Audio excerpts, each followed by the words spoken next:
大家好，我是夏妈。今天晚餐煮了一个红酸汤的牛肉火锅，现煮现吃的。牛肉我买的是这一种啊，你就逆着纹理给它切成薄片就可以了。这个纹理一看就清楚了啊。现吃现煮就直接烫嘛，我就没有腌。你可以加点蚝油啊、淀粉、油之类的给它抓捏一下，我就喷了一点油。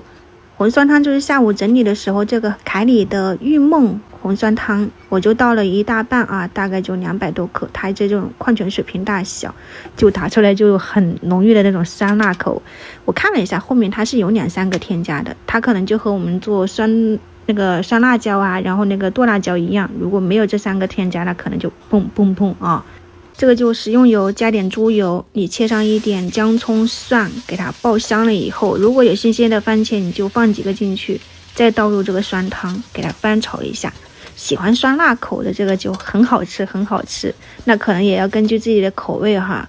我觉得去当地一定要体验一下当地的这种美食文化。调味放了一点盐、味精或者是鸡精啥的，如果你能够接受得了这个山胡椒味道，你就加一点，还放了一点白胡椒粒，就这样子。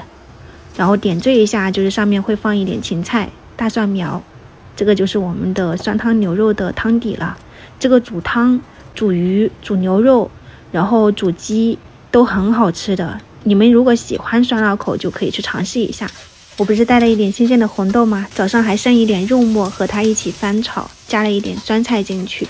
这个是新鲜的哈，所以不需要泡啊，也不需要蒸啥的，我就直接加入开水，给它焖煮到比较软烂的状态，出沙了，你就给它按捏，把豆沙压到那个汤里面，然后再把煮好的米饭放进去，放一点大蒜苗，搅拌一下。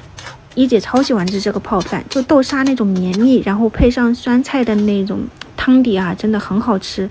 你们有时间就去试一下。今天晚餐就是火锅配上这个泡饭了，明天中午再见，拜拜。